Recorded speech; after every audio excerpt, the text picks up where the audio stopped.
দীর্ঘ ৮ মাস ধরে অঙ্গনওয়াড়ি কেন্দ্রে নেই ওয়ার্কার, আর তার জন্য এবার ক্ষুব্ধ এলাকাবাসীরা এসে মূল ফটকে তালা ঝুলিয়ে দেয়।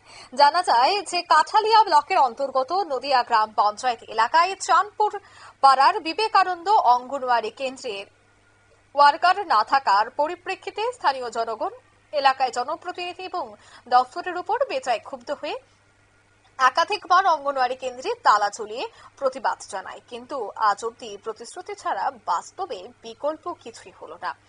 আবারও আজ সকালে জানা গেছে যে পাড়ার অভিভাবকরা মিলে সে অঙ্গনওয়াড়ি কেন্দ্রে তালা লাগিয়ে দেয় এবং তালা লাগিয়ে দেওয়ার খবর জানতে পেরেই কাঠালিয়া সুসংহত শিশু উন্নয়ন প্রকল্প দফতরের সুপারভাইজার অনুরোধ জানিয়েছেন যে সামান্য কিছুদিনের মধ্যে নিয়োগ প্রক্রিয়া হয়ে যাবে, এতে করে আর আপনাদের কোনো সমস্যা থাকবে না, তালাটি খুলে দিন। কিন্তু তারপরেও ক্ষুব্ধ জনতা তালা খুলতে রাজি নন, কারণ তারা বারবার প্রতিশ্রুতি দিলেও আদতে তার কোনো ধরনের বাস্তবায়ন হয় না, তাই তারা কিন্তু তালা খুলেনি।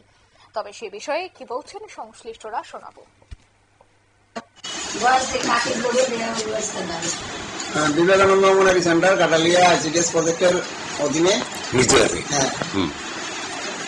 জিপির অধীনে বিবেকানন্দ অঙ্গনওয়াড়ি সেন্টার, এখানে আমাদের একটা অঙ্গনওয়াড়ি ওয়ার্কার নিয়োগ হবে। আমরা প্রসেস করে উপরে পাঠিয়ে দিয়েছি, কিছুদিনের মধ্যে কেবল এসে যাবে, এসে গেলে ওই সমস্যাটা সমাধান হয়ে যাবে। আমি হলাম সুপারভাইজার কাঠালিয়া আইসিডিএস প্রজেক্ট, এবং এই বিষয়টা নিয়ে আপনারা শুনলেন তাদের বক্তব্য। তবে প্রশাসনের ভূমিকায় কিন্তু স্থানীয়দের মধ্যে তীব্র ক্ষোভ রয়েছে, বেহাল হয়ে পড়েছে অঙ্গনওয়াড়ি কেন্দ্রের পঠন পাঠন, আর তাতেই কিন্তু আজ সংবাদ সম্প্রচার হয়েছে। এখন দেখার বিষয় যে আশ্বাস দেওয়া হয়েছে সেই আশ্বাসের কতটা বাস্তবায়ন হয়। নিয়ে নিচ্ছে ছোট্ট একটি বিজ্ঞাপন বিরতির সঙ্গে থাকুন।